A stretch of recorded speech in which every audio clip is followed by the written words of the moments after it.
കഴിഞ്ഞ ദിവസം ഇന്ത്യയുടെ finance minister Nirmala Sitharaman budget അവതരിപ്പിച്ചു. കുതിച്ചുയർന്ന സ്വർണത്തിൻ്റെയും വെള്ളിയുടെയും തീരുവ കുറച്ചു. കള്ളക്കടത്ത് കുറയ്ക്കാൻ വേണ്ടിയിട്ടാണ് ഇങ്ങനെ ചെയ്തത്.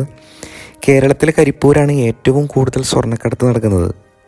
ഒരു വർഷം ഏതാണ്ട് 3000 കോടി രൂപയാണ് കേരള ഗവൺമെൻറ്റിന് നഷ്ടം. ഇവർ ടാക്സ് വെട്ടിക്കുന്നു. സ്വർണത്തിൻ്റെ കാര്യത്തിൽ മാത്രമാണിത്.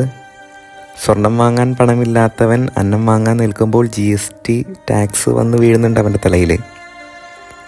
റോഡിൽ കുഴിയാണെങ്കിലും ടോൾ കൃത്യമായിട്ട് ജനങ്ങളിൽ നിന്ന് പിരിക്കുന്നുണ്ട്.